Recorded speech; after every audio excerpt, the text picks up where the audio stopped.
6 o'clock and, You can get out of the office, you're a boss now, you can't. we'll see about taking attendance They now. chain you to your desk. They do, yeah. Probably. Out to this now. Aaron Yeah. Jones, Here. Susan Van Ness. Here. Scott Finley, Here. Roger Edwards, Here. Krista Iyer. Shayla Herring. We do have a quorum. Awesome, thank you. And we will move on to the Pledge of Allegiance. Here, to Mike.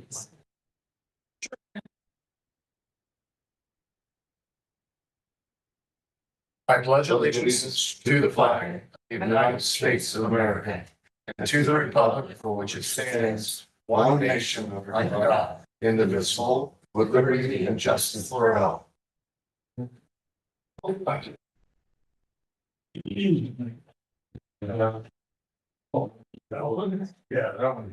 on to item number 3, approval of minutes for the meeting of September 8th, 2025. And I'm assuming everyone read the minutes? Yes. Okay, so I would like to make a motion. So moved. I have a second. All right, yes, seconds.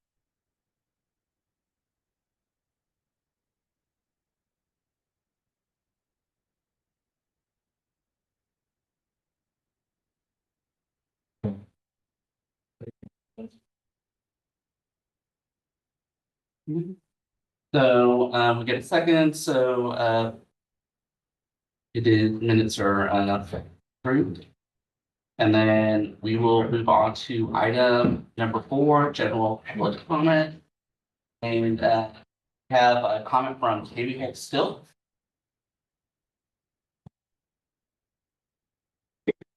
I imagine you want me here, right?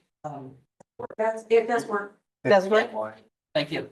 Then it's also including from upstairs. Okay. Okay. And you'll get this afterwards, just easier for me.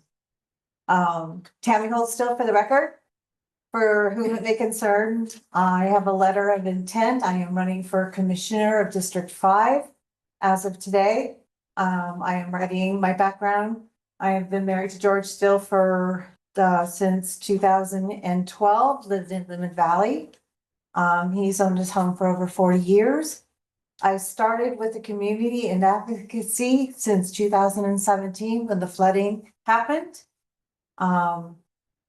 I had started by contacting Governor Sandoval and State of Emergency Management, trying to get help for the citizens out there when it was flooding. During that time, or after that time, I have been going to meetings regularly, fighting to improve infrastructure, fighting inappropriate development, learning about closed basins, hydrology, local water and sewer systems. 2017, I took Congressman Amadei around the flooding area. 2023, I tested where the dewatering of Swan Lake happened and found out that there was bacteria, E. coli, cauliflora, and arsenic in the water where they were making hay. Then in 2024, I had the Lieutenant Governor Stavros out along with the Hansons at my home. We took a tour again, trying to get more help for us out here in the valleys, showing them how badly things have been taken care of out here. In 2025, I tested the lake again and found that there's heavy metals and medical waste in Swan Lake due to the poor sewer systems that are being used for Swan Lake. I then took it to DC and saw Congressman Amadei to further get assistance because local government is not doing their jobs. So at this time, my beliefs are family and a healthy community, honesty and transparency in government, respect for the Constitution and the laws at hand, infrastructure and responsible development, accountability and respect and responsibility. I am running because I believe our community deserves leaders who show up, listen, and act, not just talk. Washoe County's challenges won't be solved in a day, and it's gonna take all of us as a community to work together. Thank you. Thank you. Does anybody else have a couple comment they would like to give? Seeing as nobody else does, we will move on to item number 5. Cab member, commissioner announcements and comments. Does anybody have anything they would like to say? I would just like to say happy Columbus Day. And it will be back as Columbus Day from here on out. Thank you. Well, come on. No slam to Indigenous people because I love our commissioner and she's also an Indigenous person. So there is no back and forth on that. It's Columbus Day. Thank you. No, what I was gonna say, just simply, Native American Day, according to somebody today. Yeah. And awesome, thank you. Susie, okay. I got an announcement to make. I am putting on a National Day of Remembrance Charlie Kirk tomorrow. It's gonna be held at the Model Farm Event Center, which is out in Palomino Valley. So it's a bit of a drive for most people, but I think that's a good thing. I have food trucks gonna be there. We're gonna have live music. We're gonna have a number of pastors gonna be coming to give a speech and a sermon as well. And also have a live band by Spur Crazy. And it's gonna be from 2 to 8 p.m. So I'd love to see people come out and enjoy their time and celebrate the life of Charlie Kirk. So thank you for that. All right, so with announcements, Sally has told me that Waste Management has gotten back with her since the last meeting, and they will be giving a presentation in November on waste. So I'm sure a lot of people would like to come out and see what they have to say. And then Sally's still waiting on NDOT to get back with her about providing presentation and information on the various projects in the area. So with that said, we will be moving on to item number 6, public safety updates. Sheriff's not here. I'll do it alone. I'll do this part too, right? Just You got it. All right, good evening, everybody. For the record, Joe Shum, Division Chief for Truckee Meadows Fire and Rescue. I've got Battalion Chief Whitlock in the back with me there. He's the on-duty battalion chief today. I'll give you a quick run through of September numbers. The average for the North Valley CAB, which encompasses Red Rock, Cold Springs, Lemon Valley, and on both sides of the freeway there. The average that we have last year was 219 calls for service. This year, our average is running at 204, so a little bit slower. And for the month of September, there were 193 calls. So we had a much slower September than it was anticipated. That's down over 23 calls from last year's numbers. So the good news is that we ran fewer calls. We had 2 fires, 96 medical calls, 9 MVAs. So that tends to still is our most prominent type of call is medicals and MVAs. We had 1 hazardous materials, 8 public assists, and then 77 false calls or good intent calls where there was no true emergency, but we did, do something to help the public when we got there. Some reminders for the community is Green Waste is happening now, this Saturday and Sunday at the Silver Lake Fire Station on Red Rock Road. Our folks will be there to collect green waste. It is just this Saturday and this Sunday. Over on Silver Lake Road at the Silver Lake Station. The Red Rock Volunteer Station out in Rancho Haven will have a dumpster to collect the green waste in on Saturday. And then the one thing I do remind folks is that what we're looking for is true green waste. Limbs, branches, junipers, that sort of stuff. Please be careful with what you throw. We actually had a piece of metal come through the chipper last weekend. Damaged the chipper and nearly caused some injuries to some of our firefighters doing the chipping work. So it's inevitable. There's big piles of stuff and it's getting fed in, but please be careful of what you bring us. Make sure it's just green waste. Another reminder is as we get into the winter season, it's getting colder. Everyone's going to start using their fireplaces if you have them. Make sure you get those chimneys swept. I know it's an often not thought of things, but that first time you light up, there's probably spider webs and potentially birds' nests. But there's also the creosote buildup from the previous years that hasn't been swept. We encourage people to sweep their chimneys early in the season to make sure we do not have chimney fires turned into house fires. With the weather changing, I want to remind everybody about slip and falls. Take time now before there's ice and snow to make sure that your decks and handrails are in good repair, that you have a plan for snow removal, and we are ready for what's going to come to be probably a pretty wet, slippery, icy winter. And then the last announcement is Chief Edwards joined us on July 1st, and he is within his 180-day plan. We're rapidly approaching the end of the first 180 days with all of the tasks that he has outlined and some of the goals. We're still achieving those. We're still working on all those. And staff is excited and looking forward to the continued great things. Just because the 180 days will end at the end of this calendar year doesn't mean that the good things won't stop happening. So we're excited to see where that goes. End of report. Awesome.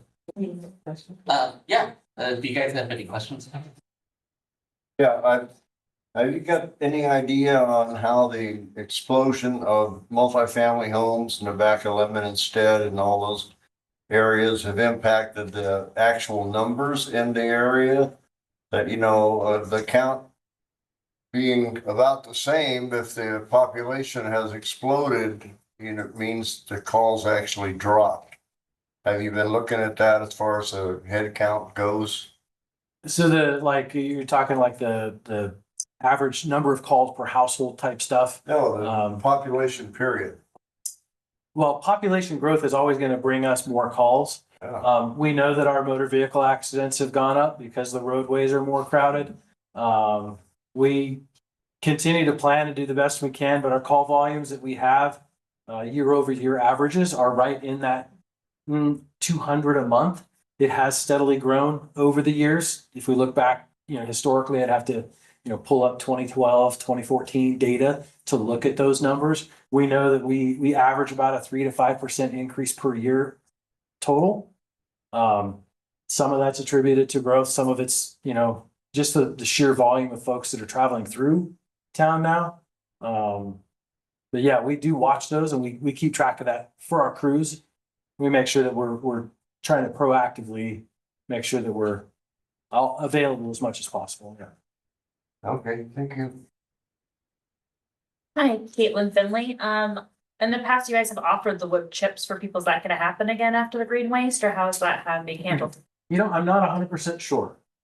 Typically, we will offer the chips to be picked up. I would have to check with our business office and the Wildland Fuels guys.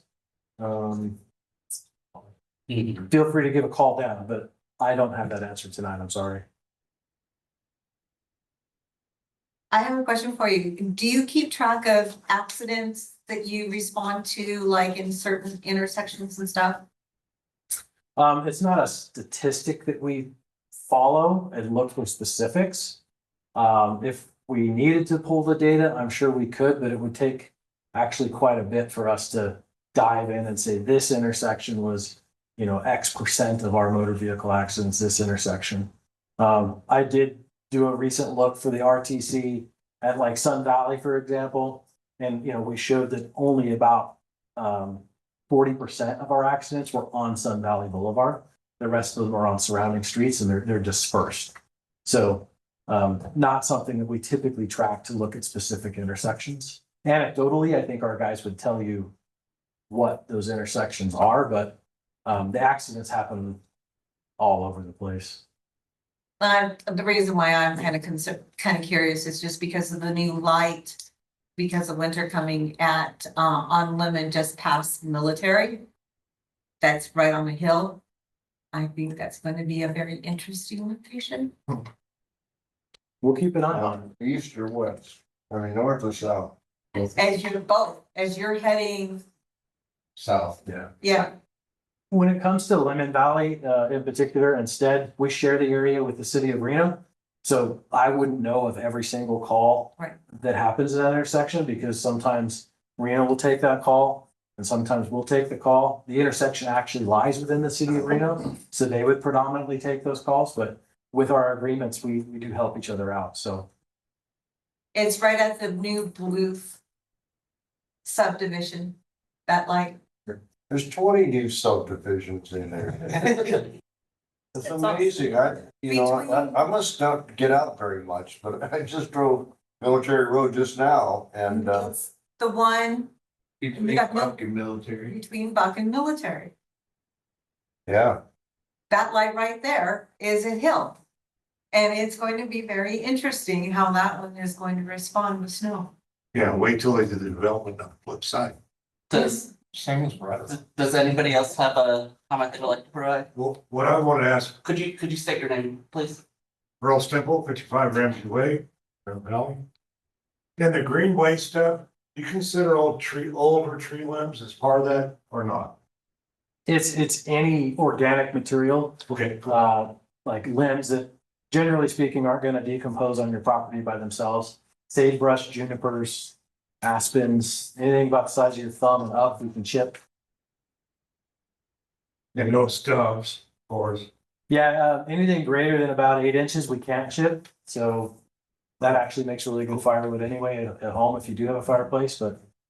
All right. Yeah. Thanks. Awesome. And assuming nobody Yes, else. see over there. Huh? She had. Oh, Susie, okay. Susan Dennis, I don't know if you can tell me or direct me to who I can ask. The burn permit, the last time I looked, was not updated. It's still back to the previous year and spring. So are they going to update it so we can get a burn permit, and when will they allow pile burning? So your burn permit that you did in calendar year 2025 should carry you through. Okay, Pile burning generally is restricted to December and another month. I need to go look myself, but we generally restrict that to a It couple of said- months a year. it said was for But the it's- previous fall and the spring It's of 20. currently not open. And as we do get our moisture, we'll be looking to open that, but it'll be later in the winter, once we turn to winter. When it gets really wet. Yeah, our website is, they'll be updating it, as soon as they're, probably about a month out before we actually say, Oh. yes, we're gonna do open burning outside of the hydrographic basin and all that stuff. So keep a lookout probably in right around Thanksgiving, Okay. for that. We need, as much as we're getting rain today and we're getting moisture, we need more before we can actually say the fire season's over. We're darn close to saying the fire season's over, but we're gonna get that October warm up. That, potentially is gonna drive those fuels back out, so we tend to wait till a little bit later in winter. We want the days to get shorter, temperatures to cool off. Thanks. And nobody else has any other questions? So with the sheriff's office not being here, we can come back. We can, it's Okay. my birthday. Okay, Hold on. okay. All right, we'll move, thank you so much for that. We'll move on to item number 7, special use permits, which will be given by the Washoe County Manager, Trevor Lloyd. Thank you for coming out here. Good. Yeah. Yeah, So he's gonna put power plant on. Go ahead. she's working on. Perfect.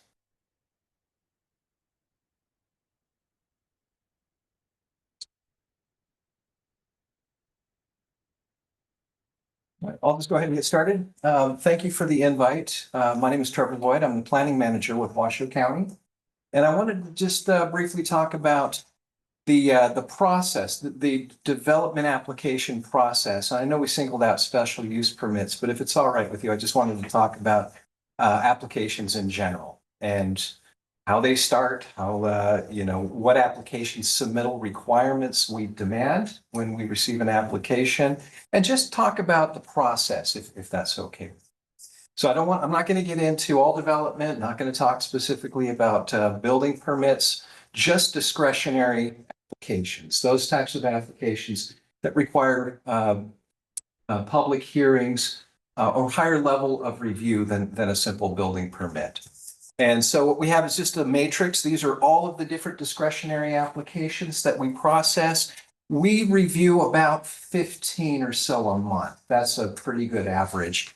It could be anything from a special use permit, a variance, an administrative permit, a tentative map. It may include a change of zoning. We call that a regulatory zone amendment or a master plan amendment.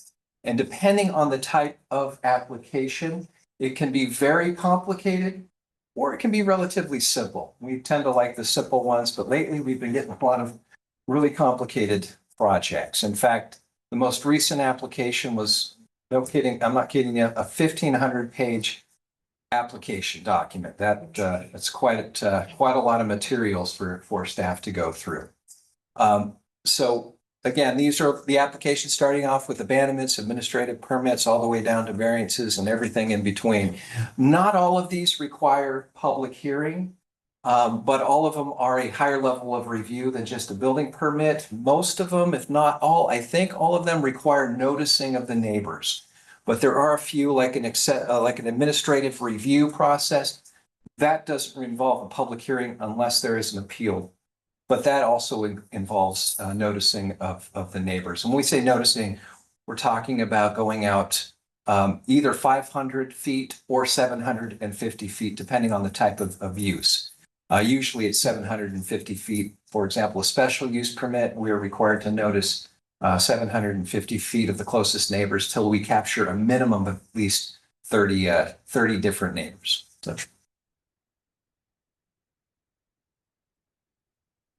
All right, this is your typical development application form. Just the basic information, ask for the project name, the description of what is being requested, the location, either including address as well as assessor's parcel numbers, acreage of the lot in question, and then all of the applicant information. So this will include addresses, phone numbers, emails, not just for the property owner, but for the consultants and their representatives also. Next slide. So we do ask for quite a bit of information, but keep in mind this when we're reviewing a special use permit or a tentative map, we're looking at the conceptual drawings. We're not looking at the finished engineering drawings. Very often what happens is you will see slight modification or changes in the plans from the time that it gets approved to the time that they actually submit the building plans. And there's a lot of reason for that, because initially they're not submitting, the complete engineering. Also, there's typically conditions that need to be met in order to complete the development. So these are the requirements for almost all of the application. Again, every application is going to be a little different. For example, not every application are we going to ask for a full traffic impact study. That is only required when it triggers a certain threshold of traffic, right? But everyone, we require a certain amount of fees. The development application form, which was the previous slide, an owner affidavit. This ensures that the owner does in fact, the owner isn't necessarily the one that's making application, but the owner of the property does need to consent to the request being made. One time we had an embarrassing situation where the applicant presented and then the owner stood up and saying he's objecting to the project. So that's rare. So we always ask for the proof of property tax payment also. I'm going to talk a little bit in my discussion about neighborhood meetings, but that always has to happen with most of the applications before they can even submit. We also have a submittal checklist, and this includes all of the site plan information, all of the grading plans, if there are grading required, like we talked about the traffic impact report, if it's required, a landscaping plan, signage plan, if there is going to be any signage proposed, lighting plan, and then finally, the building elevations. Those are the standard requirements for most of our discretionary applications. I got a quick question for you. So with the owner affidavit, if the owner hadn't showed up, what would have happened? We would have approved it. Now, that was an interesting case because he Okay. had signed it. Yeah. And so we were all very confused. And again, that's only happened once in the whole time I've worked at Washoe County, so it's very rare. Yeah, they are aware of what's going on, otherwise they wouldn't sign the affidavit. So I do want to talk briefly about the neighborhood meeting process. I know there was a time not that long ago where all of our development projects were brought here to the Citizen Advisory Board. About 5 years ago, the Board of County Commission decided to change that process. So in its place, we've created a neighborhood meeting program. There are a lot of benefits. It's not a perfect system, but there are a lot of benefits to this, the neighborhood meeting process. And the first one, and maybe the most important change, is that these neighborhood meetings now take place prior to or before an application is even submitted. And that gives the applicants time to make any minor adjustments or incorporate certain mitigation or to help soften some of the concerns that are raised.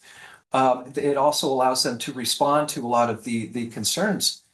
We've had situations where, because of the input at the neighborhood meetings, an application gets delayed because they need to include certain improvements or changes to the application. We've had situations where the developers decide they're going to walk away. This is probably not the best location. So it's really helped out quite a bit in terms of making it a better project by the time it gets to the public hearing. Yeah, Roger. Question.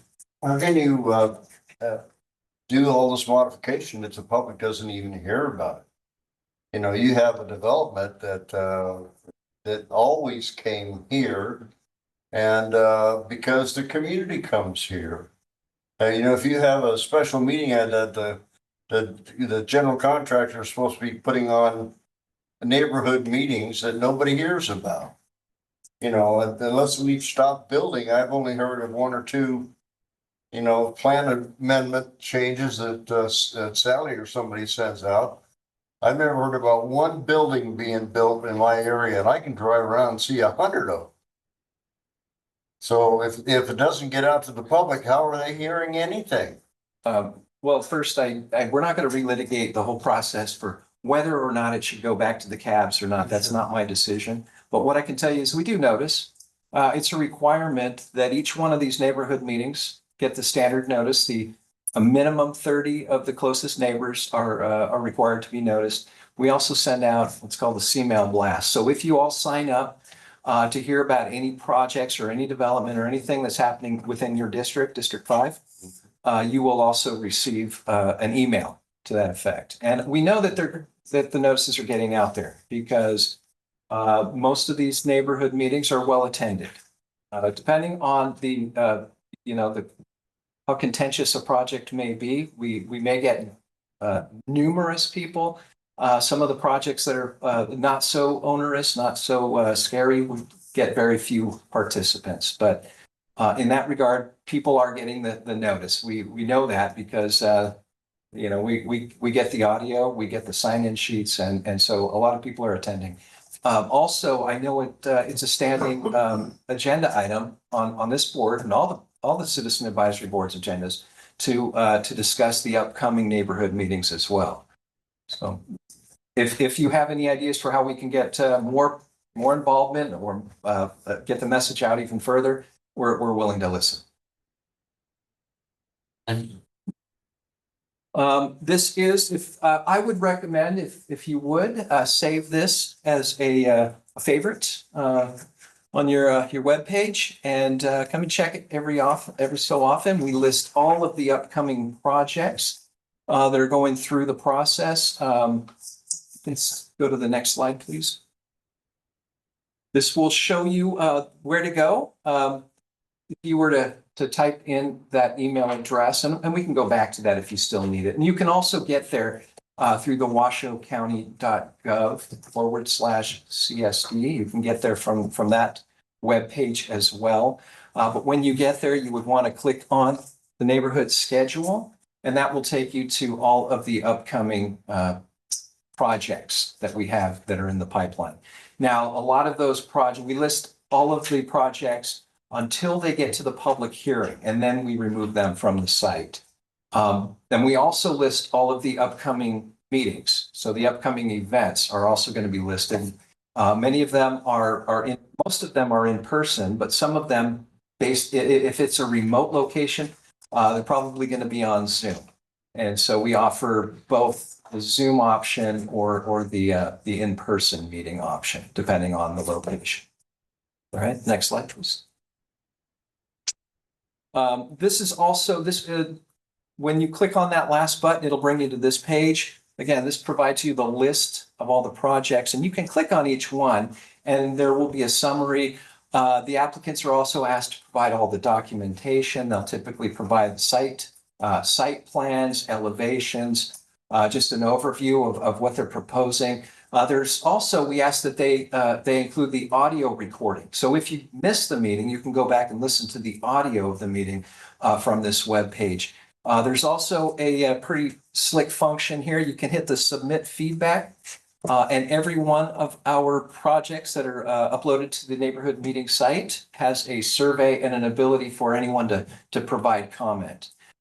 So there's multiple ways. The idea is to increase the amount of ways for people to participate, providing feedback, sending emails, or showing up at a public hearing and providing their testimony. But so this is just one additional option that we provide. And so far, we're getting a lot of good feedback, both from the development community as well as the neighbors that are subject to certain developments within their communities. All right. And I think, here's an example of what the upcoming events look like. You just simply click on one of those and it'll bring up all of the information, location, time, date, place, all of that. All right. And I believe, just wanted to talk briefly about the process. Now, keep in mind, we are, as planners, when we receive an application, we are subjected to some really limited timelines, and those come right out of state law.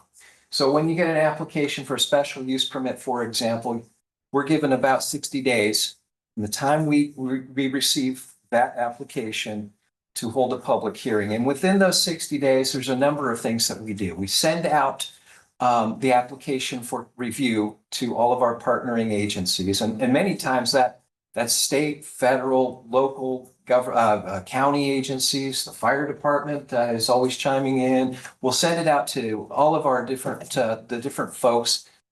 Depending on the complexity of a project, we also will get certain state agencies involved. NDEP, for example, the Nevada Division of Environmental Protection, they often comment.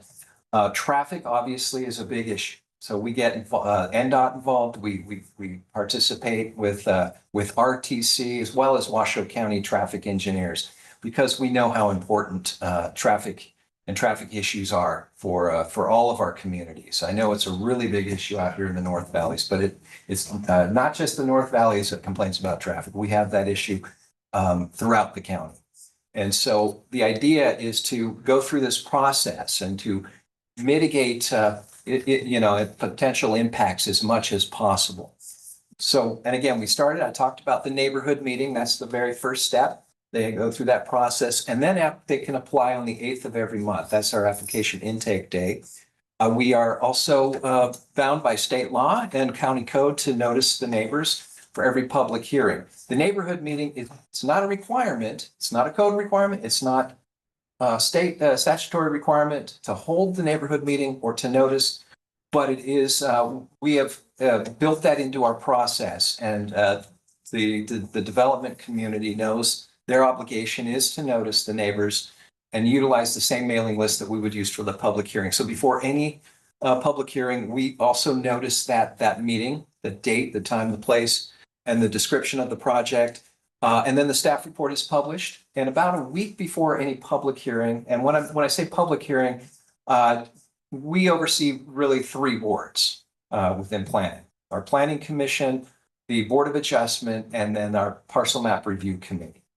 The county commission also, they may review some of our projects if an application is appealed. Let's say it's approved by the planning commission or the Board of Adjustment, it's appealed, it could be then heard by the county commission. Right? There is a 10-day appeal period after every action that is taken, whether it's approved or denied.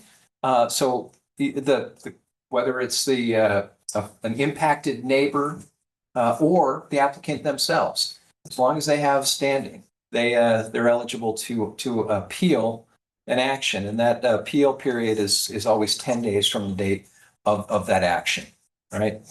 And then, assuming the project gets approved, goes through the whole process. If it's appealed, it goes through that process. Then we would anticipate, we typically give about 2 years for the applicants to get all of the conditions met and submit for a building permit. That's the typical time frame. So that's our typical process for most of our discretionary projects. This one in particular I was referring to was a special use permit application. And like I said, we get about 30 special use permits on an annual basis. So some small, some of them are very big, and everything in between. So, well, that concludes my presentation, and I'll be thrilled to answer any questions that you might have. If anybody has any questions they would like to ask, Roger? So I'm assuming that this is nothing of in the little project thing, like in addition to a house or even a home would be a special use permit or anything. So am I assuming that correctly? The smaller ones just go through the normal process? We Right. bring in a set of plans, you guys look at them, decide if there's any neighborhood impact, I guess, and then what? Yeah, what we ask of our developers is to come set up a pre-application meeting. And that way, what we do is typically vet what they're going to do and determine whether or not it even needs to go through a public hearing process like a special use permit. What you were referring to in addition to the house, no, that's just going to be a set of building plans that you submit for a building permit. Very rarely would your neighbors get involved in that kind of a thing. It's typically, if somebody's coming in with a big subdivision, that obviously is going to need a public hearing, right? But the local stuff where you're building let's say you're putting a shed or a garage in your backyard, no, that's a building permit. Second part is that the counties has looked to encourage grandma's quarters we all have acres in Gola Valley. Yeah.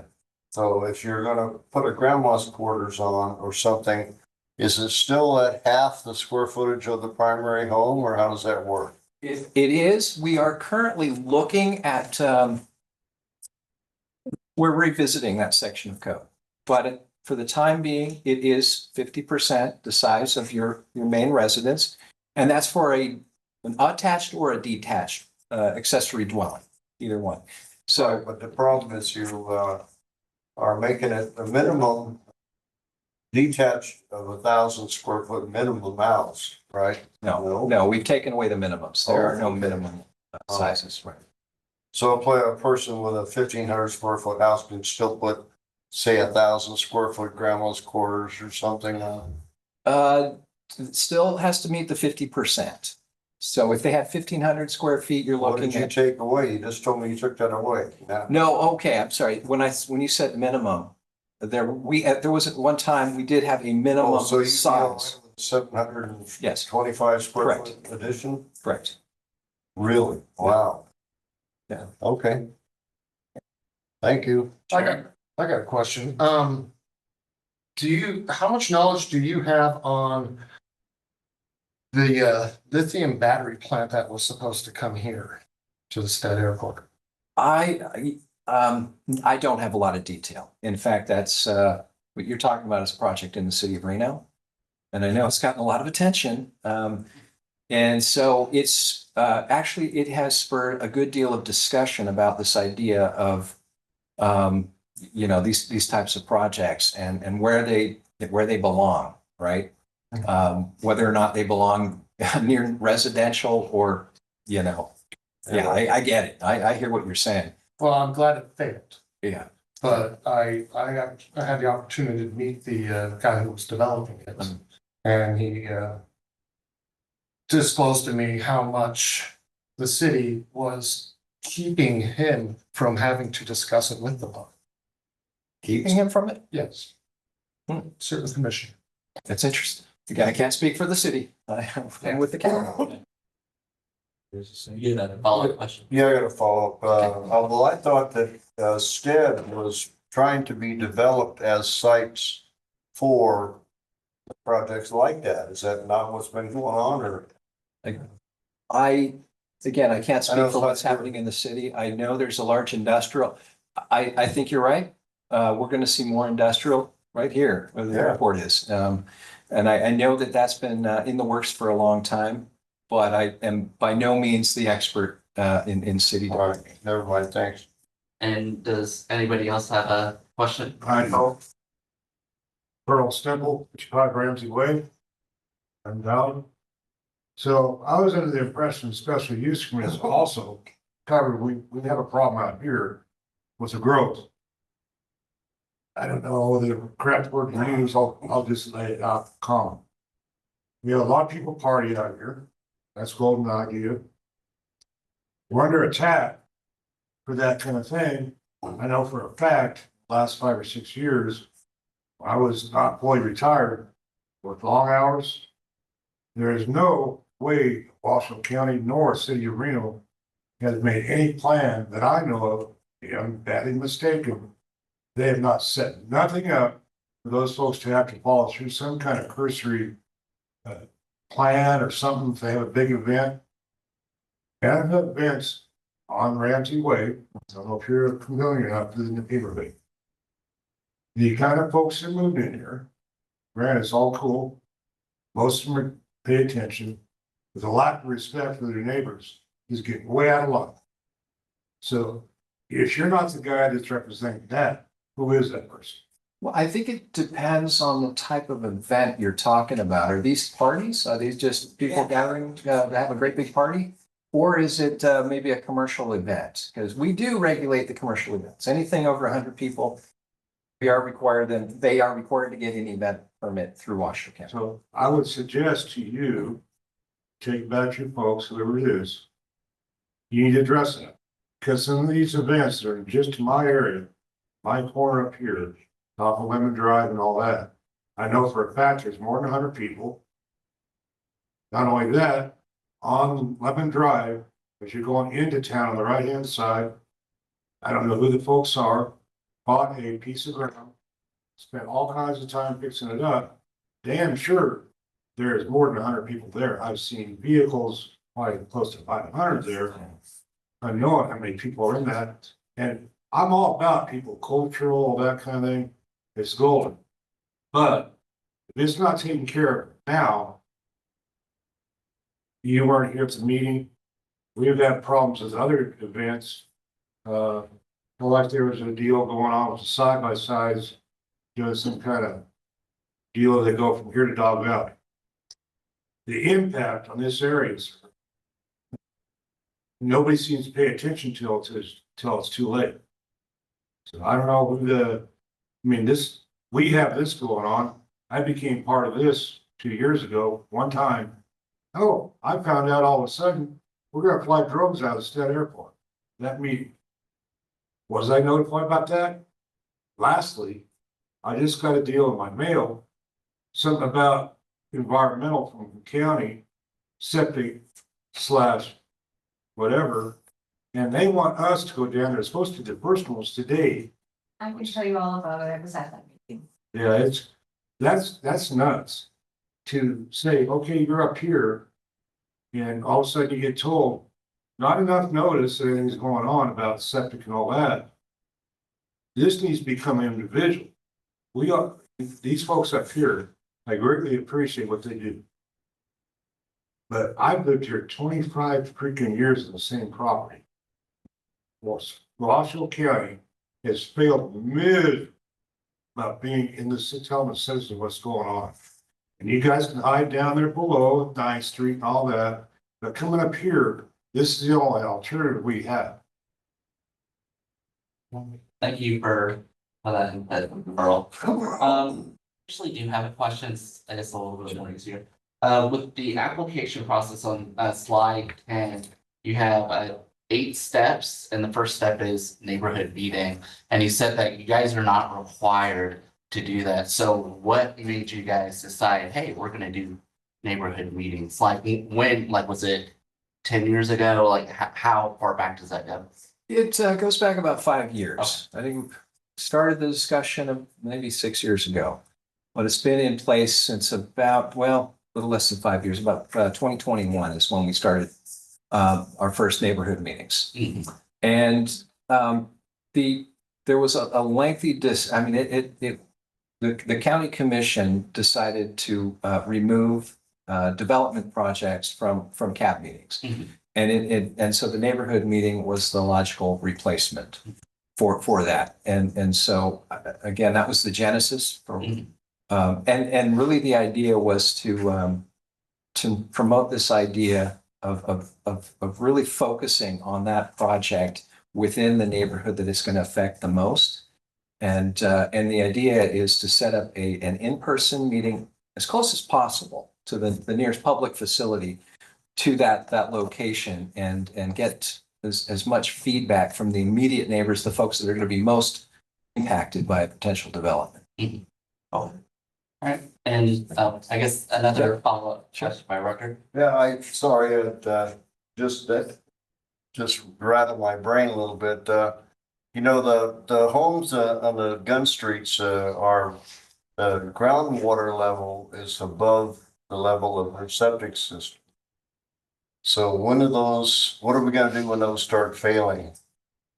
It's hard to tell when your septic system fails because your water that goes in your septic system is above the groundwater is above your level of septic, your leach field. So how, what are we gonna do about that? I've been complaining about this since forever, Right. Well, again, I'm not really the expert in that area. That really is the health department, and I would really rely on them. I know that where feasible, they like to extend sewer lines so that people aren't Well, they faced want with you the to hook situation up of septic. to sewer, that's They fine. do, yeah. But no, I know that doesn't work everywhere. There's a lot of locations where sewer is just not an option. Oh, yeah. So All the gun streets are 8 miles from the sewer line, so. they're probably going to require some kind of an engineered septic in those situations.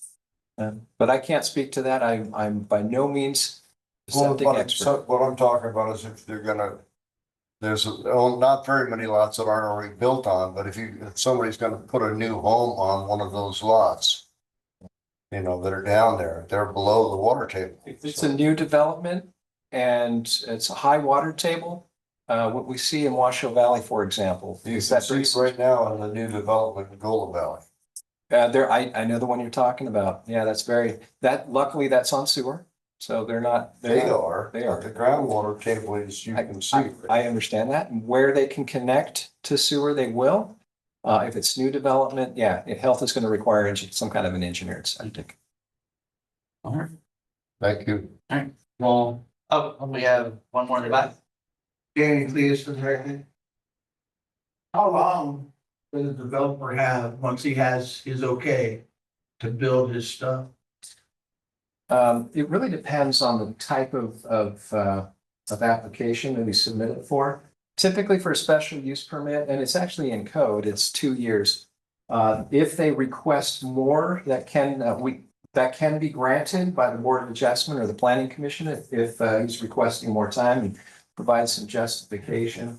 What you find a lot of times is we've got a lot of solar projects going in the north part of the county.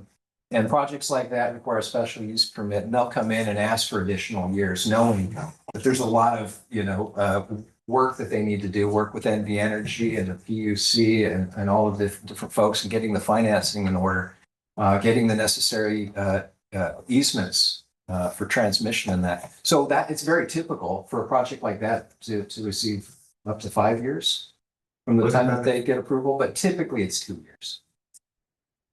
Like a housing development, 2 years? Housing development by state law is 4 years for first, in order to start development. And then it's a kind of a complicated timing process for tentative maps. Once they've recorded their first map, then they're given an automatic 2 additional years. And then they can get 2 additional more if they get approval through the planning commission, just a one-time 2-year extension. But what we've had in the past, we've had, I can think of a handful of tentative maps that date back now 25, almost 30 years. Right. All right, well, thank you so much. That was Yeah. super informative. Thank you for coming out. Yeah, you bet. I'll leave my cards here in case anybody wants to grab one. How come we can't just walk into your office anymore? Now you got a These car guys down can't. the hallway. Yeah, really. You guys are welcome to come in anytime. You have to come to the front Well, counter. it used to be like that. It's, we beefed up security a bit, but you're welcome to come into our office and I'm always in the office. Beefed up Yeah, security, yeah. did they come after you? Well, they got people in the hallway now that you gotta go through the people in the hallway for. Yeah. Before you can get them back to the. You used to be able to walk right back to your planner and say, what the hell, you know? Be able to walk right in. Come back and talk to me anytime, Roger. I'm All always. right. I'll hold you to that. Please do. Yeah. please do. You need a picture for the front office there to let me. Do you work with Belinda a lot? Thank you guys. Thank you. Question, no, you can ask. Are the Yeah. months you get extra? Oh, no, no, excuse me, I don't know what this day. Should be. Should be. That's why I was asking. Okay. Make a presentation about the septic system. You want me to? If it's something the community needs Yeah. to hear, Okay. absolutely. I don't have any, we didn't get any of the slide presentation, but I can tell you what the meeting was about. Okay, well, I don't pass that step, but we just found out she. well, I knows can, about I it. can bring it up at number 9. For 10, number 10, general public, Oh, yeah, yeah, number 10. all right, Yeah. I'm gonna let you come back up. Yeah, okay. All right, so with that, we will move on to item number 8, neighborhood development hub and other engagement opportunities. Okay, so that's the screen I just pulled up on the screen, and that's the neighborhood development hub. You can get there by going to the washoecounty.gov. And then I normally get there by going to my Board of County Commissioners page. And then down below that, you can see where you can get into your. This house doesn't like to work on this. Get into the cabs if you would like. There's other boards and then committee engagements there, but down at this community right there is the hub. And that's what I clicked into to go to this page here. On this page, if you want to see what's going on with the applications after they've already been submitted, when they're no longer on this page, if you click on Washoe County applications, then you can come over to your district. So District 5 applications. And then they are all listed in here. You can click into them to see what's going on with them, where they've been. There's the for the High Desert planning area, there's a meeting on November 4th. Let's see, there's one here for Fred Douglas parcel maps in Warm Springs for November 13th. And then just go straight down. Some of these have already passed, but others are still. If they've already passed, you can click in there and find out what happened in those meetings. And then that way you can keep up on what's going on with that. And how far back is that, do you know? And it's actually a pretty long thing, if you can see that. The Yeah, 20. on the side, that is. Pretty long. Yeah. Some of this stuff is to be determined, still internal. Hasn't gone yet. Okay, those are hearings to come up, but it looks like 2014 Oh, wow. is as far back as this page goes. So that just gives you a lot of different information with that. But if you would like stuff just sent to your email box, so you don't have to look this up. You can go back to that county commission page where it says, sign up for other news or different district topics. Some of this, and they put it all back there. So you just go in here and put your email address in there. And then whatever you want to hear about, you just click on that. And it goes with anything within the districts, neighborhood development meetings, right there you want to click on if that's what you want to hear about. What's going on with trash, sustainability, NNPH, if you want to know about food safety, what, where to eat in the neighborhood. Air quality, I'm not sure that they're doing a whole lot with COVID-19 right now. Library news, and then, investment. All you gotta do is just click on that and it will, whenever anything comes up that's part of that mailing list, it'll come right to your email box. And then you don't have to worry about trying to find out if somebody telling you about it coming out. It'll come straight to you. Awesome, thank you for that, Sally. And I will go ahead and leave that up, so if after the meeting, anybody wants to get signed up, I'll just keep that page up and then we can go ahead and sign you up here. That way you don't have to go home and try to find you again. Awesome. With that said, we will move on to, item number 9, tab member commissioner announcements, requests and comments. Commissioner Herman, do you have anything you want to announce? Okay, and do you? Oh, okay. And do you guys have anything? Nope. Nothing? And Did you have any requests for future agenda items? I don't have any requests. I just, I guess I'll just re-announce that, in case anyone missed the beginning of the meeting, that Waste Management will be, giving a presentation in November on waste. So definitely people should show up for that. It should be very informative. And then Sally is still waiting on NDOT to get back with her about providing a presentation on the various projects in the area. So that said, we will move on to item number 10, general public comment. Tammy, did you want to? Sorry, I didn't mean to put you on the spot. That's okay. It's a good thing I paid attention. Gotta get used to it if you're gonna be. Oh, yeah. Tammy Holt still for the record. Today I went to the sewer septic meeting that they held at the Department of Health for Washoe County. Everybody. It came out on a card and it was kind of interesting. I met people from Mogul, I met people from Pleasant Valley, Washoe Valley, out our way. There were people all over that got this card. But yet Danny didn't get a card and he's right down the street from me. So it was very hit and miss who got these cards. We got a card. So anyway, what they're doing is they were updating the regs for Washoe County after the NRSs have been changed. It was too convoluted. The NRS was changed in 2021 to 5-acre parcels for septic tank and well, correct, thank you. And with that being done, there's exceptions to the rules to everything, of course. And there's different dates on when it's can be smaller than 5 acres. And I don't have all of the details on what that is for you. I would have to have the slides to be able to tell you that. But what it came down to is if you have an existing septic tank currently and you are out, your septic tank has failed and there is a sewer line available to you. 400 feet. Thank you. You have to connect to the sewer line. But if there's no sewer line, then you can keep your septic tank. Okay, so they're not trying to make people get onto septic tanks. They're just, they're They're just updating all of their,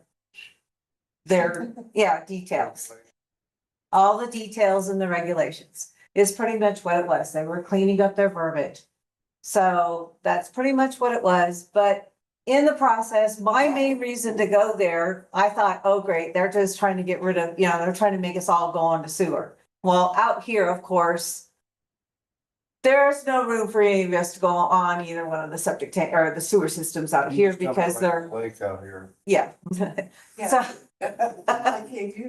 so what it came down to was I decided to take my test and I waited till everybody was done asking their questions. And I talked to the head and I said, okay, here's my test of the heavy metals and medical waste. And since you're the head of the environmental, here it is. Okay, Tammy, I gotta catch you. I'm sorry. Thank you for that. Was super Can you- informative. What board that was, and it's probably online, The health So- board, huh? was it the health board? Sounds good. So it should have been recorded, right? Yes, it was recorded. And I saw the card, there's another meeting next Monday, the 20th, right? Correct. Yeah. Same time, Where? same place. Where? B building B B building, conference room A and B. So, at the health department. Yes, you'd have to look it up online, sorry, I don't know. alright, with assuming nobody else needs to provide or wants to provide public comment, we will move on to item number 11, adjournment. I would like to make a motion to adjourn. So move. So moved, right? Thank you very much, everyone. Oh. Anyone wants to get signed up?